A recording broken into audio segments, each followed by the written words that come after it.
मंत्र पाठ। ओम सहना भवतु सहनौ भुनक्तु सह वीर्यं करवावहै तेजस्विनावधीतमस्तु मा विद्विषावहै।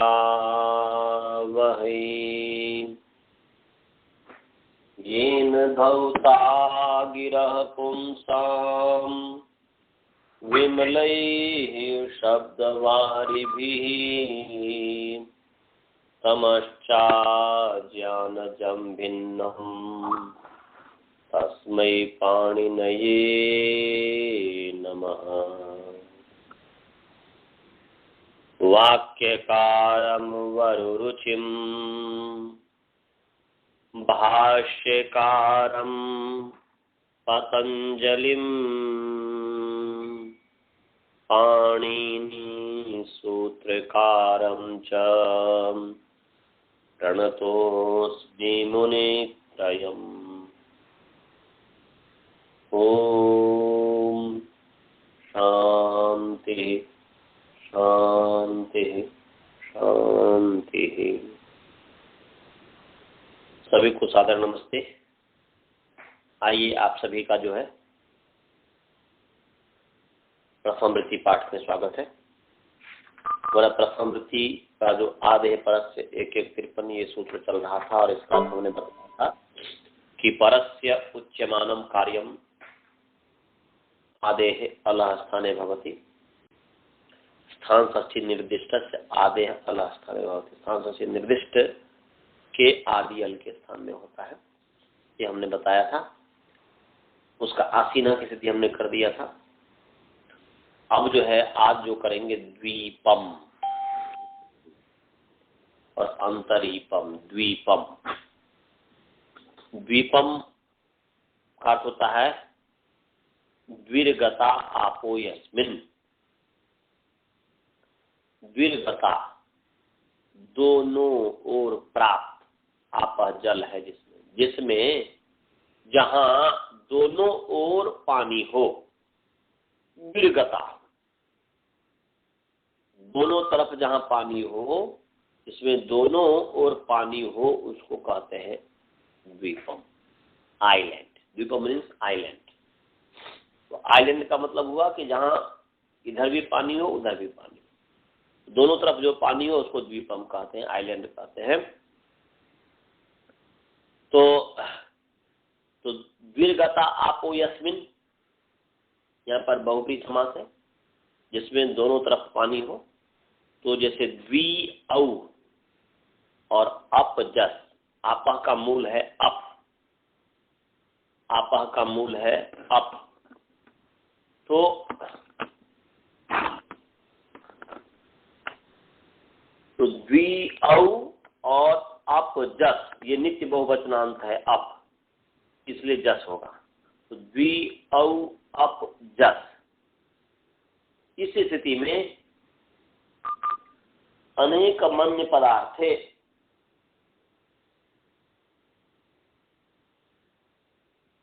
अन्य पदार्थ में वर्तमान जो अनेक सुबंत है अनेकम सुबंतम समस्यते।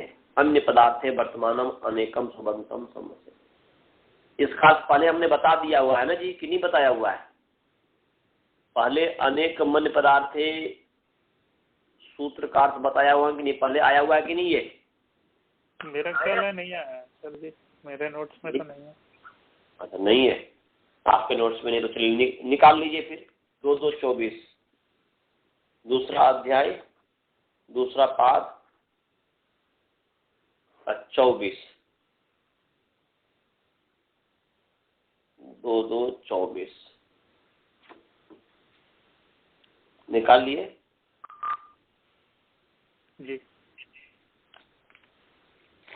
अनेक मन्य पदार्थ है, ये 2-2-24 है। तभी निकाल लिए जी।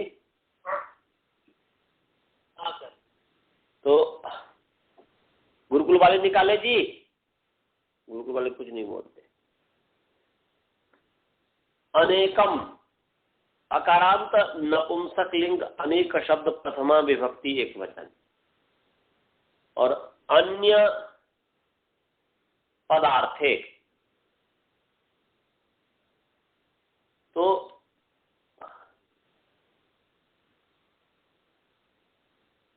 अकारांत पुंलिंग अन्य पदार्थ शब्द सप्तमी विभक्ति एक वचन। समास अनेकम में समास है, न एकम अनेकम, न एकम अनेकम नहीं तत्पुरुष समास। और अन्य पदार्थ में अन्य पद, अन्य पद में पहले समास कीजिए, ये कर्मधारय समास है।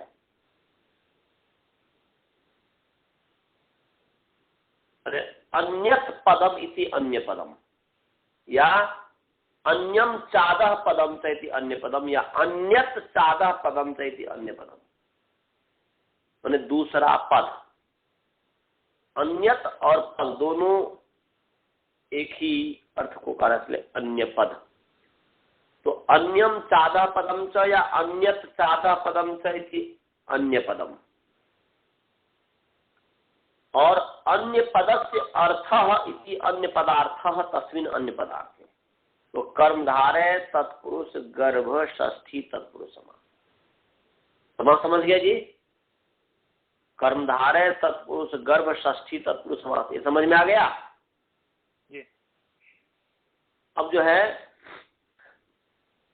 इसमें शेषो बहुब्रीहि है, उससे बहुब्रीहि की अनुवृत्ति आ रही है, और महाविभाषा जो है विभाषा की अनुवृत्ति आ ही रही है, अधिकार चल ही रहा है।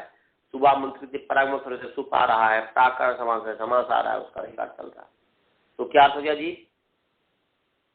तो अन्य पदार्थे वर्तमानम सुबंतम अनेकम है ना जी। तो अन्य पदार्थे वर्तमानम अनेकम सुबंतम क्या समस्यते? तो परस्परम समस्यते और विभाषा समस्यते, इसलिए अन्य पदार्थे वर्तमानम अनेकम सुबंतम परस्परम विभाषा समस्यते। अब बहुब्रीहिश्च समासो, बहुब्रीहिश्च समासो भवति, माने अन्य पदार्थ में वर्तमान जो अनेक सुबंत है वह परस्पर समास को प्राप्त होता है, और उसका नाम बहुब्रीहि होता है। तो यहाँ पर जो है वी और औ ये अनेक सुबंत है, अनेक माने एक से जो अधिक हो, तो द्वि है एक सुबंत, द्वि औ, दूसरा अपजस दूसरा सुबंत है, तो अनेक सुबंत हो गया। और अन्य पद के अर्थ में वर्तमान है ये। यहाँ पर द्वि शब्द दो को नहीं कर रहा है, अप शब्द जल को नहीं कर रहा है, परंतु ये दोनों ओर जल जहां है उस द्वीप को कह रहा है। तो अन्य पद हो ही गया। अन्य पद का मतलब हुआ, अन्य पद का अर्थ माने इसमें जो सुबंत पद है, अनेक जो सुबंत पद है, उस अनेक सुबंत पद का जो अर्थ है उससे भिन्न अर्थ जो हो गया वो अन्य पदार्थ हो गया। द्वीपम में द्वि औ का अर्थ है दो, और अपह जस का अर्थ हुआ जल, परंतु द्वीपम जो शब्द है उस द्वीपम शब्द द्वि का जो अर्थ है, आपा का जो अर्थ है, उससे भिन्न अर्थ, अलग अर्थ को बता रहा है, अन्य अर्थ को बता रहा है, इसलिए बहुब्रीहि हो गए, इसलिए अन्य पदार्थ। तो ये द्वि औ अपजस अन्य पदार्थ में वर्तमान है, इसलिए मैंने किया कि अन्य पदार्थे वर्तमानम अनेकम सुबंतम परस्परम समस्यते। तो ये अन्य पदार्थ जो द्वीप है, आइलैंड है, उस अर्थ में वर्तमान है द्वि औ अपजस, इसलिए परस्पर समास हो गया, इसका नाम बहुब्रीहि हुआ। गुरुकुल वाले को समझ में आया जी? अनेक अन्य पदार्थ है, ये सूत्र समझ में आया? उदाहरण घटा करके मैंने बताया, समझे जी? बालबोध, श्रवण, मनीष, कोई भी तो बोलो समझ में आया कि नहीं आया? नहीं आएगा तो फिर समझाऊंगा। नहीं समझे? हेलो, म्यूट है उसका। चलो जी, आप लोग समझ गए जी? जी। हाँ,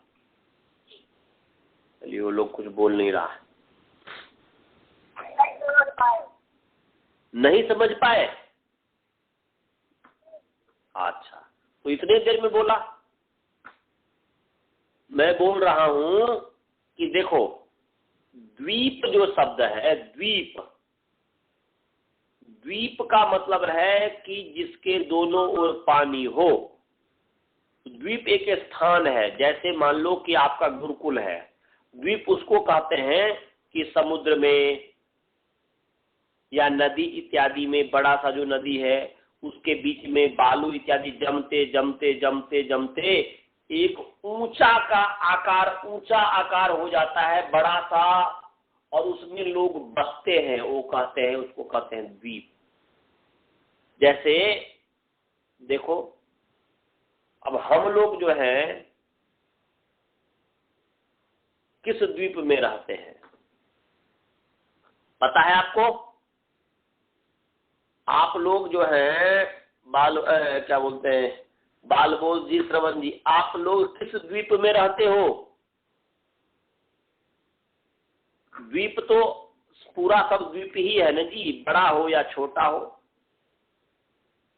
ये क्योंकि चारों तरफ पानी है और पानी के अंदर ही पानी ही। आपने कहानी सुना होगा ना जी कि पहले जल ही जल हो जाता है, पहले जल ही जल था और जल ही जल है, जिसको जलप्लव कहते हैं। अर्थात जब ये होता है, क्या कहते हैं कि मनमंतर, एक मनमंतर से दूसरे मनमंतर के बीच की जो संध्या होती है, बीच की जो संध्या होती है 17,28,000, वो उतने काल एक मनमंतर से दूसरे मनमंतर के बीच का जो संध्या काल है, तो वो जलप्लव होता है। हर एक मनमंतर के बीच में जलप्लव होता है, तो उसमें जलमग्न हो जाती है पृथ्वी। कहीं कहीं ये रहा, उसको नहीं लिया जाएगा। मोस्टली 99.9 जो है जलमग्न हो जाती है। तो ये जब पृथ्वी जलमग्न हो जाती है तो फिर धीरे धीरे सूर्य इत्यादि से जो सूखता जाता है, परमात्मा की जैसी व्यवस्था है, या धीरे धीरे वह जो है इधर से उधर जो जल जो है बालू को इधर से उधर तो ले जाता है, फिर धीरे धीरे वह परत के रूप में बनता जाता है, और बनते बनते बनते बनते फिर जो है डिवाइड, अलग अलग डिवाइड होता है। तो हम लोग जिस डिवीजन में हैं, हालांकि पहले सृष्टि के आदि में पूरी पृथ्वी एक ही रूप में थी, अलग अलग नहीं। जो आज जो है वर्तमान समय में अमेरिका अलग है, इंडिया माने क्या बोलते हैं, भारत अलग है, ऑस्ट्रेलिया अलग है, यूरोप अलग है, सब अलग अलग लैंड वाला है। परंतु सृष्टि के आदि में ऐसी बात नहीं थी। सृष्टि के आदि में एक ही लैंड था, माने जमीन, एक ही जमीन, माने एक ही भूमि थी, वह पूरे उसी के अंतर्गत अमेरिका, जब माने अलग अलग जो टुकड़े रूप में नहीं था।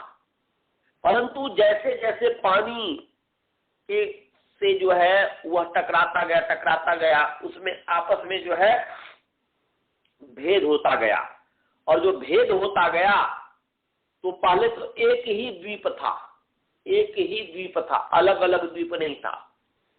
माने वो द्वीप का मतलब हुआ कि जिसके दोनों ओर जल हो, तो जब दोनों ओर जल हो तो बीच में वह जमीन के रूप में था, जिसका नाम त्रिविष्टप था, तिब्बत था। सृष्टि, मनुष्य की सृष्टि सबसे पहले तिब्बत में हुई, अकॉर्डिंग टू महाभारत, मानसरोवर के हिमालय के आसपास। तो वह तिब्बत, फिर धीरे धीरे धीरे धीरे धीरे त्रिविष्टप हुआ, वहां से फिर धीरे धीरे धीरे जैसे कि अलग अलग होता गया, मनुष्य नीचे उतरता गया, आर्यावर्त इत्यादि हो गया, फिर जो आपस में जल के कारण जो टूटता गया, तो एक अमेरिका भी एक आइलैंड बन गया, यूरोप भी बन गया, ऐसे भारत भी बन गया इत्यादि। तो हम लोग जिस द्वीप के हैं, आइलैंड के हैं, उसको कहते हैं जम्बू द्वीप। इसलिए संकल्प पाठ में क्या करते हैं, जम्बू द्वीपे। कभी सुने हो कि नहीं संकल्प पाठ? बाल बोध श्रवण जी, बाल समझ में संकल्प सुनते हो कभी पूजा इत्यादि में? जम्बू द्वीपे भरत खंडे आर्यावर्तांतर गते बिहार प्रांते गुरुकुले, जब यज्ञ इत्यादि किया जाता है तो वो जम्बू द्वीप। तो ऐसे ही अमेरिका भी एक जम्बू, पाताल देश, उस समय पाताल देश था, तो पाताल देश भी जो एक द्वीप था। और इसमें भी अमेरिका में तो बहुत सारे छोटे छोटे आइलैंड है, छोटे छोटे। अमेरिका अपने आप में स्वयं तो द्वीप है ही, परंतु साथ साथ जो है छोटे छोटे आइलैंड, यहाँ पर भी छोटे छोटे द्वीप है। तो यहाँ के द्वीप का जो नाम था वो शायद नाम था क्या है, मैं यहाँ पर कहता रहता हूँ कि क्राउंच द्वीप, पता नहीं, क्राउंच द्वीप है। हाँ मैं कहता हूँ क्राउंच, ये क्राउंच द्वीप था, ये क्राउंच द्वीप था। तो ये जो क्राउंच द्वीप, इसके इधर उधर पानी, और परंतु यहाँ पर तो छोटे छोटे भी आइलैंड है। तो द्वीप का मतलब हुआ जिसके दोनों ओर पानी हो। तो द्वी का मतलब द्वी औ माने दोनों ओर, अप जस माने पानी। तो द्वी का जो अर्थ है दो और अप का अर्थ है पानी। तो वह जो क्या आइलैंड है, जो जमीन है, उसका नाम है दो पानी, उसका नाम है पानी। बताओ जी, द्वी का अर्थ है दो और आपह का अर्थ है जल। तो बताओ आइलैंड जो है, जो द्वीप है, जो द्वीप जमीन है जिसके दोनों तरफ पानी है, उस जमीन का नाम पानी है क्या? बोलो श्रवण जी। म्यूट खोलो, सुनाई नहीं दे रहा है मुझे। हेलो, अब किसको मैं समझाऊं बताओ? वो हाँ ना कुछ भी नहीं कर रहा है। हेलो, म्यूट कर लिया हुआ है।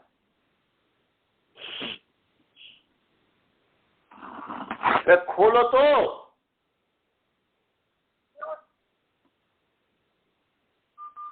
म्यूट अभी मत करो, जब तक मैं सिखा रहा हूं म्यूट मत करो।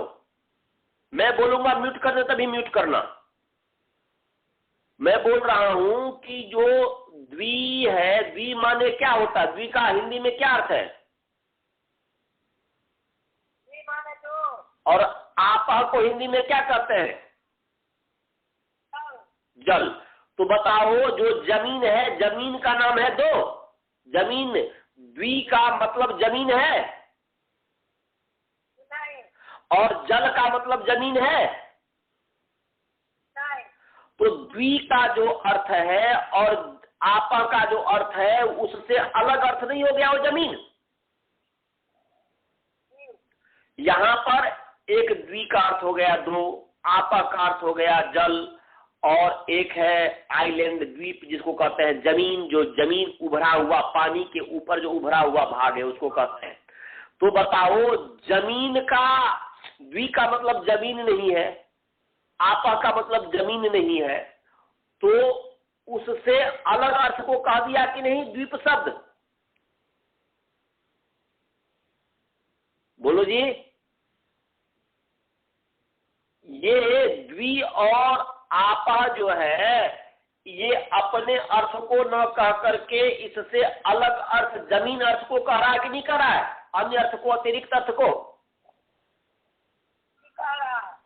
तो यही तो कह कि अन्य पदार्थे, अन्य पद के जो अर्थ है, तो द्वीपम अन्य पद है, द्वि औ एक पद है और अपजस एक पद है, परंतु इन द्वि और अपजस से एक अलग पद है द्वीपम।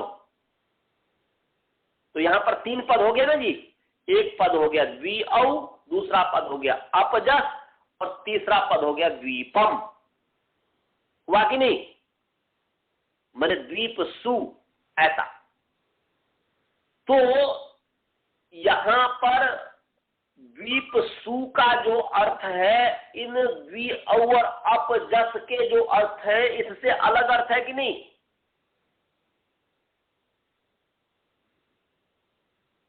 हेलो, अलग अर्थ हो गया। तो अलग अर्थ में वर्तमान माने अन्य अर्थ में वर्तमान, ये द्वि और अपजस है। एक साथ समूह में लो, द्वि औ के बोले, द्वि औ अपजस जो समूह है, वह अन्य पद जो द्वीप सु है उसका जो अर्थ है, उस अर्थ में वर्तमान है कि नहीं? तो वही करे कि अन्य पदार्थे वर्तमानम, अन्य पद के अर्थ में वर्तमान अनेक सुबंत, जहाँ पर द्वि और अपजस ये अन्य पद के अर्थ में वर्तमान है, तो ये द्वि और अपजस परस्पर में समास हो जाएगा।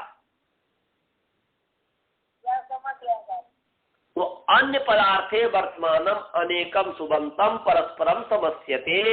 तो अन्य पदार्थ में, अन्य पदार्थ जो द्वीप है उस अर्थ में वर्तमान ये अनेक सुबंत है, ये परस्पर समास हो जाता है, एकत्रित हो जाता है, संक्षिप्त हो जाता है और मिल जाता है। तो द्वि और अपजस समास हो गया और वह बहुब्री हुआ, और बहुब्री फिर कृत तदित समास शास्त्र से प्रातिपदिक संज्ञा, फिर सुपो धातु प्रातिपदिक से लुक हो गया। लुक क्या? प्रत्यय से लुक लुप, द्वि अप, ये हो गया। समझ में आ गया सभी को इतना? हाँ, द्वि अप। अब इसके पश्चात द्वि अप की जो प्रातिपदिक संज्ञा है कृत तदित समास शास्त्र से, और प्रातिपदिक संज्ञा होने से न्या प्रातिपदिकात का अधिकार चला, और न्या प्रातिपदिकात के अधिकार में और एक अधिकार है समासांता। ज्ञा प्रातिपदिकात के अधिकार में रिक पूरक धू पथा मानक्षे, इससे अप्रत्यय होता है, वह समासांत अप्रत्यय होता है। तो आइए 5, 4, 74 नंबर सूत्र है, निकाल लीजिए।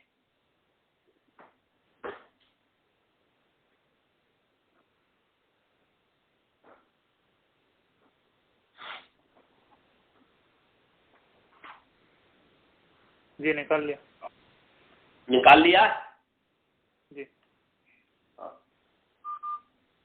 5, 4। और एक और चीज मैं बोल दूं इससे पहले, हम जैसे अन्य पदार्थ में वर्तमान जो अनेक सुबंत समास को प्राप्त होता परस्पर, तो इसका मतलब ये नहीं समझ कि सहसुपा की अनुवृत्ति नहीं आ रही है, सहसुपा की भी अनुवृत्ति आ रही है। तो इसको ऐसे कर सकते हैं कि अन्य पदार्थ है वर्तमानम अनेक सुबंतम सुपाता समस्यते, बहुब्री से समास होती, ऐसा भी अर्थ कर सकते हैं। तो 5, 4 जो है 74, 74। तो रिक पूरब्धु पथा मानक्षे, ये पदच्छेद विभक्ति करते हैं। रिक पूरब्धु पथाम,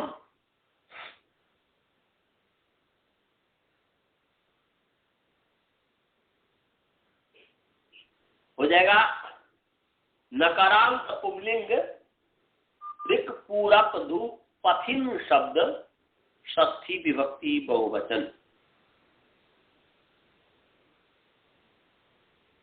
पथाम आगे है उसमें अनक्षे जो है तो वो आनक्षे है। पथाम आनक्षे, आ में जो है अ प्लस अ इक्वल टू आ, तो अ फिर अनक्षे, तो अलुप्त प्रथमांत निर्देश है। अ जो है कि आगे प्रथमा व्यक्ति का सुपांत लुक से लुक हो गया है, तो अ लुप्त प्रथमांत निर्देश है। और अनक्षे, अनक्षे यहां पर जो है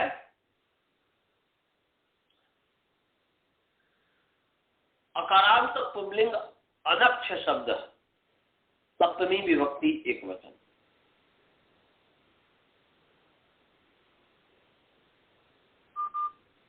तो समास इसमें रिक पूरा पधु पथाम में समास है रिक च, पुर च, अप च, और पंथाः च इति ऋक् पूरक धू पंथानः तेषां ऋक् पूरक धू पथाम।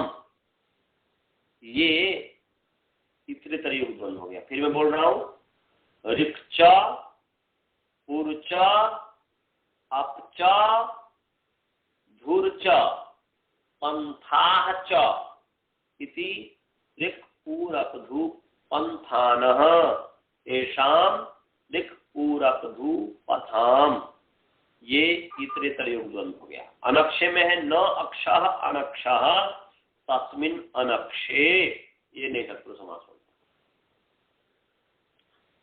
और इसमें जो अनुवृत्ति है ज्ञाप प्रातिपदिका तत्या परस्त तद्धिता, ये सब तो आ ही रहा है। और समासांताः ये विशेष सॉरी समझना है। समासांतः 5-4-68 नंबर सूत्र है समासांताः, इसको समझ लीजिए। समासांताः निकाल लीजिए। समासांताः अकारांत पुंलिंग समासांत शब्द प्रथमा विभक्ति बहुवचन है। और समासांताः है समासस्य अंताः समासंताः। तो समासस्य अंताः माने अंताः प्रत्यया, समास का अंताः माने अंतावयवाः। अंताः माने अंतावयव, जहां पर भी अंत शब्द आए आदि शब्द आए तो आदि शब्द आद्यवयव को कहता है और अंत शब्द अंतावयव को कहता है। हमने आपको बार बार बताया हुआ है। तो इसलिए अंता माने अंतावयवाः। तो यहाँ पर जो है अंतावयवाः प्रत्यय माने अंतावयव प्रत्यय। तो समासस्य अंताः समासांताः षष्ठी पुरुष समास हो गया। माने अंत शब्द यहाँ पर जो है अवयववाची है, अंतावयववाची है। तो ये अधिकार सूत्र है। अधिकारोयम आपाद परिसमाप्ति, ये पाद के अंतिम सूत्र तक जाएगा। पंचम अध्याय का चतुर्थ पाद जो निष्प्रवानिश्च है वहां तक जो है इसकी अनुवृत्ति जाएगी। माने 5-4-160 तक जाएगी लास्ट तक। तो इसका मतलब होगा कि इतोग्रे वक्ष्यमाणाः प्रत्ययाः समासान्ताः माने समासस्य अंतावयवाः भवन्ति इति अवगन्तव्यम्। बोल रहे इससे आगे जो भी प्रत्यय कहे गए हैं, इतोग्रे वक्ष्यमाणाः प्रत्यय कहे जाने वाले प्रत्यय वो समास के अंतावयव होते हैं, ऐसा समझना चाहिए। समझ गए जी? वह जो प्रत्यय होगा वह समास का ही अवयव माना जाएगा, समास से भिन्न नहीं माना जाएगा। समझे? सभी को समझ में आया? अब जैसे अन्य जो है इससे पहले वाले जो प्रत्यय है, समासांता से पहले प्रत्यय है, जो समास समस्त पद से भी जो प्रत्यय होंगे वो प्रत्यय समास के अवयव नहीं माने जाते, वो समास का अवयव नहीं होता है। परंतु समासांता जो है इससे आगे जो भी प्रत्यय कहे जाएंगे वो प्रत्यय जो है उस समास जो है प्रातिपदिक जो है उससे अलग रहे, उससे अलग को नहीं, वो उसी के अवयव होगा, उससे भिन्न को नहीं बताएगा। उससे अब जैसे मान लीजिए कि वैसे हम देखते हैं जैसे कारक हारक इत्यादि, हालांकि ये समास नहीं है, समास पद नहीं है, पर उदाहरण के लिए बता रहा हूँ। कारक हारक में क्री धातु है और नूल प्रत्यय, तो नूल अलग अर्थ को बताता है और ये जो है क्री अलग अर्थ को बताता है। वहां पर ये था, वहां पर नूल उस धातु का अवयव नहीं है, परंतु यहां पर जो समासांताः जो है इससे आगे जो भी प्रत्यय कहे जाएंगे वह समास के अवयव हो जाएंगे, वह अंतावयव हो जाएंगे, अंतावयव माने जाएंगे। तो समास का जो अर्थ होगा वही अर्थ होगा, उसका स्वार्थ में होगा। समझ में आया जी? समास का अंतावयव उसको माना जाएगा जी। आनंद जी समझ में आ गया? जी आ गया। स्काई वाले को सभी को समझ में आया जी? हाँ सर। अजी हाँ बोलिए। तो पास आकर के बोलिए। समासार्थ का प्रयोजन क्या? वही तो बताया कि वह उसी के अर्थ को बताएगा। द्वीप जो शब्द है उससे जो अप्रत्यय, प्रत्यय तो लाना ही पड़ेगा ना प्रातिपदिक से, नहीं लाना पड़ेगा। प्रातिपदिक से प्रत्यय लाते हैं तो वो पद बन जाएगा।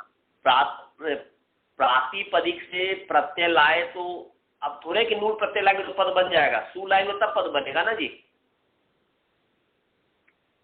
जैसे मैंने उदाहरण दिया कि भाई कारकः है, हारकः है, तो कारका में क्री धातु से जो मूल प्रत्यय लाए उसका प्रयोजन क्या है? उसका प्रयोजन है कि कर्तार्थ को बताना। उसको जब तक नहीं लाएंगे तो कर्तार्थ को नहीं बताएगा, फिर बाद में पद बनेगा। ऐसे ही यहाँ पर समासांत जो है समास का अंतावयव मानने, यहाँ पर अ जो प्रत्यय है उसका जैसे नूल का स्वतंत्र अर्थ है, या इससे पहले जिसे तस्यापत्यम इत्यादि जो कुछ भी हुआ पीछे चौथा अध्याय में, उसका अपना सबका स्वतंत्र अर्थ है कि नहीं है? तो ऐसे ही यहाँ पर क्योंकि प्रत्यय तो लाना ही पड़ेगा प्रातिपदिक से, क्योंकि उसको लाएंगे उसके बाद द्वीपम बनाने के लिए जब तक नहीं लाएंगे तो द्वीप नहीं होगा, और फिर सु नहीं लाएंगे तो द्वीपम नहीं बनेगा, पद नहीं बनेगा। तो उसको परिनिश्चित करने के लिए, उसमें परिनिश्चितत्व लाने के लिए क्या है, आपको अप्रत्यय लाना पड़ेगा। तो प्रश्न है कि अप्रत्यय किसका अवयव स्वतंत्र है या समास का ही अवयव माना जाए? जब समास का अवयव माना जाएगा तो स्वतंत्र अर्थ को नहीं बताएगा, वह द्वीप का जो अर्थ है वही उसी अर्थ को बताएगा, उससे भिन्न अर्थ को नहीं बताएगा। समझ गए? हाँ, तो द्वीप माने द्वीअप है, इससे जो है ऋक् पूरब धू पथाम अनक्षेप, हम इस पर विचार कर रहे थे कि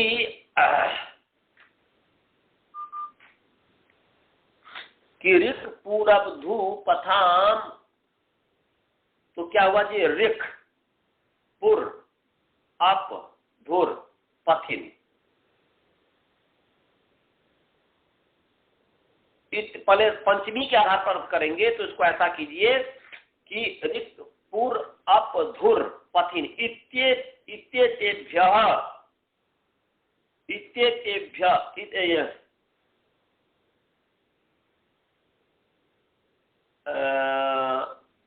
इत्येतेभ्य नहीं, ये जो है प्रातिपदिक का विशेषण बना करके तुरंत विधि कर दीजिए।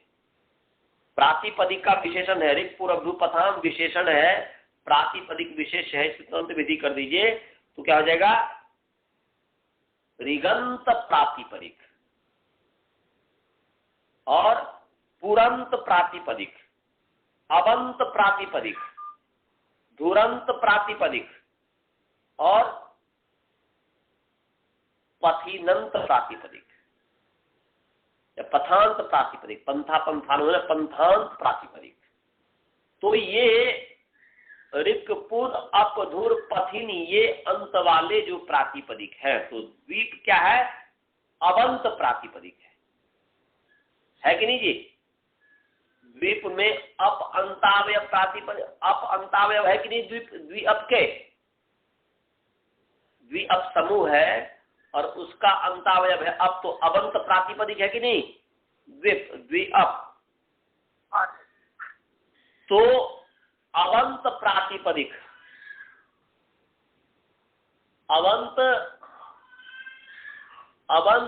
अबंत प्रातिपदिक, तो ये कह रहे हैं कि ऋक् अंत वाला प्रातिपदिक, पूर्व अंत वाला प्रातिपदिक, अप अंत वाला प्रातिपदिक और धुर अंत वाला प्रातिपदिक और पथिन अंत वाला प्रातिपदिक से परे अप्रत्यय होता है। माने विकपुर अप धुर पथिन इत्येव मंतेभ्यः प्रातिपदिकेभ्यः परः अप्रत्ययो भवति। अप्रत्ययो भवति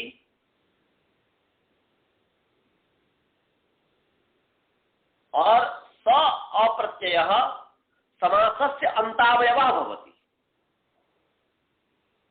और वह जो अप्रत्यय है वह समास जो है द्वि अप जो समास है उसका अंतावयव होता है। समझ आया जी? अनक्षे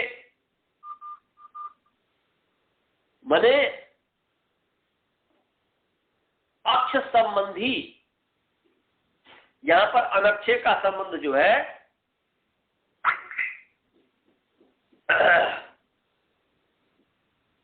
वो अनक्षे का जो संबंध है धुर के साथ है। अनक्षे का जो संबंध है धुर के साथ है। क्यों जी? इसलिए क्योंकि धुर जो है अक्ष अर्थ वाला होता है। अक्ष, धुरी, साइकिल, हिंदी में कहते हैं साइकिल की धुरी। धुरी किसको कहते हैं जी? धुरी समझते हैं कि नहीं? एक्सल को। अजी होता है इसके बीच में जो एक्सल उसको कहते हैं। हाँ, उसको हो गया ना साइकिल की धुरी जिस पर पूरा वो चक्का टिका हुआ है। रथ की नाभि, जिसको नाभि कहते हैं, जिसमें कि जिस पर रथ के नाभि के अंदर जो हम कील डालते हैं उसको कहते हैं अक्ष। उसको क्या कहते हैं जी? अक्ष। अक्ष का वैसे अर्थ है, अक्ष का मतलब क्या होता है जी? आंख कहते हैं। अशुभ व्याप्तों से हम अक्ष बना देंगे। या तो अक्ष जो है तो वह आंख क्या है? अर्थ में व्याप्त होती है। आंख जो है, चक्षु जो है अर्थ में व्याप्त होता है, इसलिए इसको आंख कहते हैं। माने वह आंख है। माने आंख जैसे किसी चीज को देखा, किसी चीज में व्याप्त हुआ, ऐसे ही क्या है, आंख जैसे संसार को देखता है, इसी तरीके से वह जो धुरी है, वह जो धुर है, वह पूरे चक्का को देखता है। उसी पर वह टिका हुआ है। जो चक्का जो है, जो चक्र जो है, व्हील जो है, वह मानो उस व्हील को देख रहा होता है। वह धुरी, उसमें खराबी हुई, आंख थोड़ा इधर से उधर हुआ कि दुर्घटना घट गई। आंख माने इंद्रिय। इंद्रिय, हम रास्ते में चल रहे हैं, थोड़ी सी भूल चूक हुआ, गाड़ी चला रहे हैं, थोड़ा सा भूल चूक हुआ, एक्सीडेंट। तो ऐसे ही वह धूर जो है, अक्ष रूपी जो धूर है, धूर रूपी जो अक्ष है, उसमें थोड़ा सा खराबी हुआ कि सीधे बस बैठ जाएगी, चक्का बैठ जाएगा, गाड़ी बैठ जाएगी, साइकिल बैठ जाएगा, द्विचक्रिका बैठ जाएगी। तो धूर कहते हैं अक्ष को। इसलिए अनक्षे का संबंध धूर के साथ है। अर्थात अक्ष, धूर शब्द जो अक्ष अर्थ को कहता है, तो अर्थ क्या हो गया? यदि वह धूर अक्ष संबंधी न हो, अक्ष को कहने वाला न हो, अक्ष संबंधी न हो, तब जो है ऐसे धूर से परे अप्रत्यय होता है। और वह प्रत्यय उस धुरंत, माने धुरंत प्रातिपदिक से अप्रत्यय होता है, और वह प्रत्यय धुरंत का अंतावयव है। समझ गए जी? सभी को समझ में आया? इसका अर्थ यदि अपनी भाषा में लिखे तो यही, दिक् पुर अप धू धुर पथिन इत्येव इति एवं अंतेभ्यः, इति एवं अंतेभ्यः प्रातिपदिकेभ्यः परः अप्रत्ययो भवति। सः अप्रत्ययः समासस्य अंतावयवः भवति।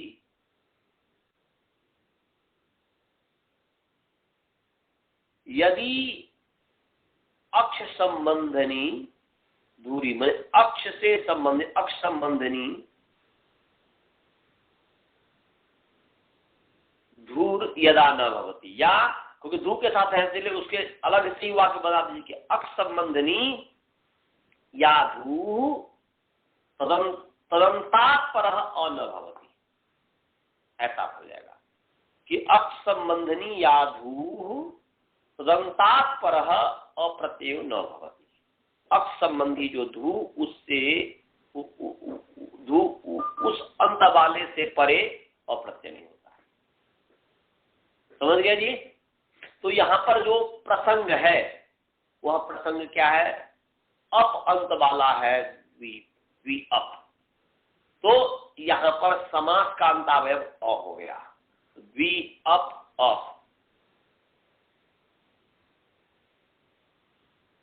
द्वि अप अ, इतना इसे समझ में आ गया जी? अब इस स्थिति में अलुग उत्तर पदे इसका अधिकार चलता है। 6(3) पहला नंबर सूत्र है कि अलुग उत्तर पदे में जो उत्तर पदे है, उत्तर पदे परतः अलुक लुक न भवती, ऐसा तो वहां पर उत्तर पदे का इसमें अलुग उत्तर पदे है। तो यहाँ पर जो है द्व्यंत रूप सर्गे भ्योप ईट, ये 6(3) 95 नंबर सूत्र निकाल लीजिए। द्व्यंत रूप सर्गे भ्योप ईट निकाल लीजिए। 6(3)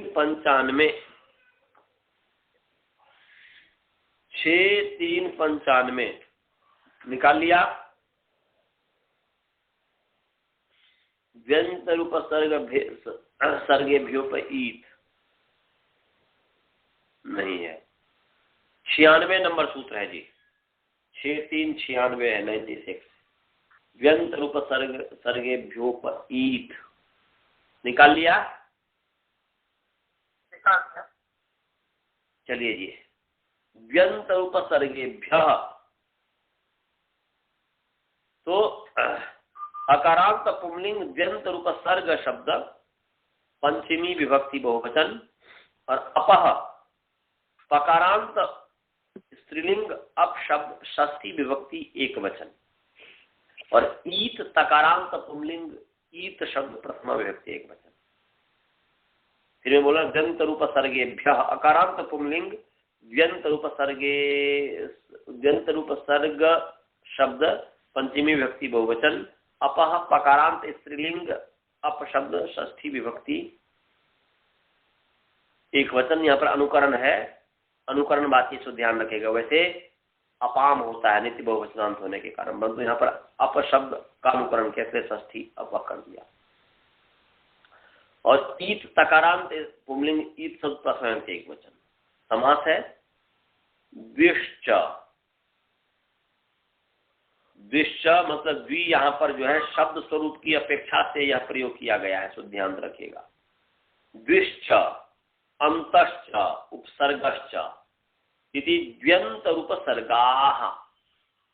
द्विश्च अंतश्च उपसर्गश्च इति द्व्यंत रूप सर्गाः तेभ्यः द्व्यंत रूप सर्गेभ्यः इतरेतर योगद्वंद समास हो गया। उत्तर पदे अनुत्तर पदे जो है उसमें से उत्तर पदे का अधिकार आ रहा है।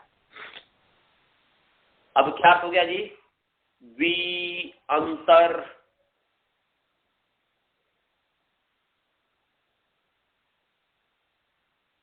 माने द्वि अंतर उपसर्ग, द्वि अंतर उपसर्ग इत्येतेभ्यः उत्तरस्य या उत्तर पदस्य, इससे उत्तर पद जो अप है, तो द्वि अंतर उपसर्ग इत्येतेभ्यः या द्व्यंत रूप सर्गेभ्यः, एक साथ करेंगे तो द्व्यंत रूप सर्गेभ्यः अब पंचमी है इसलिए तस्मात् उत्तरस्य आ गया, और अपसत्य इसलिए उत्तरस्य है ही, तो उत्तरस्य आ गया, तो द्व्यंत उपसर्गेभ्यः उत्तरस्य, अर्थात द्वि अंतर उपसर्ग इत्येतेभ्यः उत्तरस्य अपः, तो उत्तरस्य उत्तर पदस्य, इससे उत्तर पद के स्थान पर ई तो होता है, ईकार आदेश होता है, दीर्घ ईकार, तो वहां पर भी आदे परस कहा कि परस्य उच्यमानम कार्यम या परस्य उच्यमान आदेश स्थान सत्य निर्दिष्ट आदेश अलग स्थाने भवति। तो यहाँ पर द्वि अप में द्वि से उत्तर पद है, उत्तर पद पूर्व पद समास में होता है, द्वि अप में समास है तो द्वि है, पूर्व पद अप है उत्तर पद, तो द्वि से उत्तर अप के स्थान पर ईकार हो रहा है, उत्तर पद में जो अप है उस अप को जब ईकार करा तो कहाँ हो, तो पर को कहा हुआ कर आदि अल को होता है, तो आदि अ को हो गया तो ई हो गया, तो हो गया द्वि अंतर उपसर्ग इत्येतेभ्यः उत्तरस्य उत्तर पदस्य अपः आदेह अवय आदेह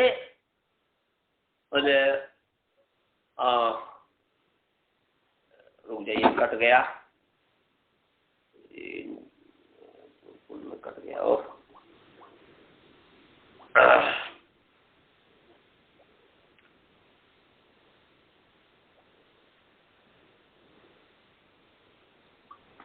हाँ तो वो लगने दीजिए, इनको हम बता रहे थे अभी, द्वि अंतर उपसर्ग इत्येतेभ्यः उत्तरस्य उत्तर पदस्य अपः आदेह अला स्थाने, आदेह अला स्थाने ईकार आदेशो भवति। तो यहाँ पर द्वि से उत्तर पद में अप है, उसके आदि अल अ है, उस अ के स्थान में ईकार हुआ, अ के स्थान में ईकार हुआ, तो क्या द्वि ईप अ। तो यहाँ पर अका शब्द दीर्घ कर दीजिए, द्वीप अद्वीप, और द्वीपा करके सु ले आइए, सु करके अतोम से सु को अम कर दीजिए, अमी पूर्वा कर दीजिए, द्वीपम बन गया। इसी प्रकार से अंतरीपम, अंतर गता आपो यस्मिन, जिसमें पानी अंदर तक चला गया है उसको अंतरीपम कहेंगे। जिस घर में पानी अंदर तक चला गया है उसको अंतरीपम गृहम। जिस गांव में पानी अंदर तक चला गया है उसको अंतरीपः ग्रामः। जिस वस्त्र में पानी अंदर तक चला गया उसको कहेंगे अंतरीपम वस्त्रम। जब नए नए वस्त्र आप खरीद के लाते हैं और उसको पानी में डालते हैं तो शुरू में नए में के पानी अंदर तक गया हुआ रहता है। आपने सीधे भिगो दिया, भिगोने पर भी पानी अंदर तक नहीं जाता है। उसको भिगोएंगे, थोड़ी देर तक भिगो के रखेंगे तो धीरे धीरे वो रिसेगा, भीतर जाएगा। तो जिस वस्त्र में, जिस गांव में, जिस क्या बोलते हैं कि जिस द्वीप में, कहीं पर भी, जहां पर भी जो अंदर तक पानी चला गया है उसको कहेंगे अंतरीपम। समझ गया जी? तो इसका भी रूप, तो मैंने इसका भी ऐसे ही बनेगा और कुछ नहीं है। विद्यंत रूप सर्गे व्युपैत तो अंतर है ना, अंतर से उत्तर, तो अंतरीपम हो गया। और उपसर्ग है समीपम, समीपम संगता आपो यस्मिन, जहां पर पानी मिल जाता है उसको समीपम कहेंगे। जहां पानी जल आपस में मिल जाते हैं, जैसे गंगा यमुना सरस्वती, ये तीनों का जल आपस में इलाहाबाद में मिल गया, तो जहां मिलता है, जिस क्षेत्र में मिलता है उसको कहेंगे समीपम। उसी का आधार पर समीप का अर्थ हो जाता है समीप में नजदीक। तो ये समीपम संगता आप यस्मिन, जहाँ या जिसमें जल पानी मिल जाता है, मिला हुआ होता है, उसका नाम समीपम है। समझ गया जी? इसमें कोई अंतर नहीं है। सम उपसर्ग हो गया, उपसर्ग से उत्तर अप है, उसको अ को ई हो गया, आदि अंग को, और कुछ नहीं है। तो द्वीपम, अंतरीपम, समीपम, इसकी सिद्धि हो गई है। इसमें यदि कोई आप लोगों को शंका हो तो पूछिए। अजी हाँ बोलिए। तो प्रत्यय लाने के बाद अतो है ना? कौन सा प्रत्यय लाने के बाद? तो प्रत्यय, तू प्रत्यय नहीं समझ में आ रहा, नहीं सुनाई दे रहा है मुझे। तो प्रत्यय लाने के बाद तू प्रत्यय, शायद सु बोलना चाहते हैं सर। अंग्रेजी में स्पेलिंग कीजिए तो।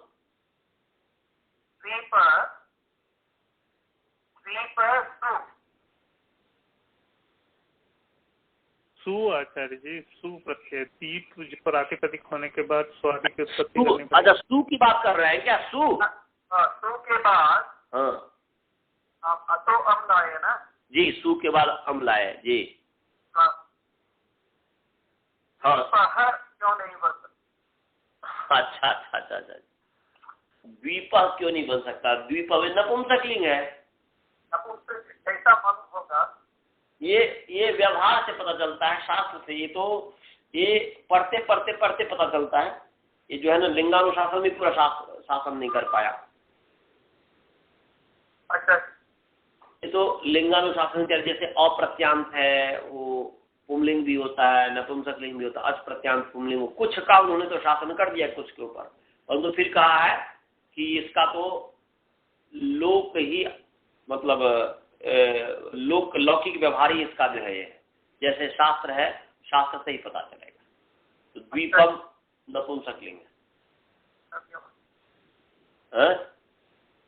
ठीक है। हाँ, तो ये। और किसी को कोई प्रश्न? जो मैंने समझाया वो समझ में आ गया ना जी सभी को?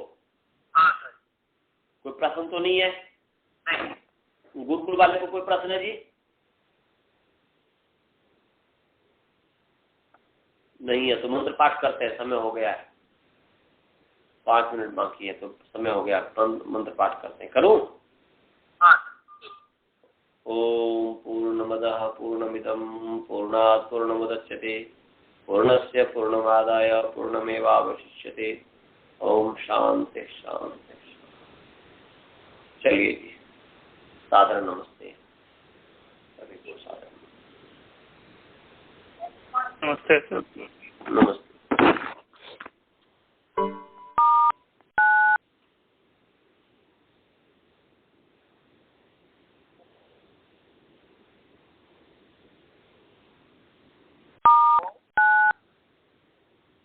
हाँ तो हाँ बोल लो जी भाई जी।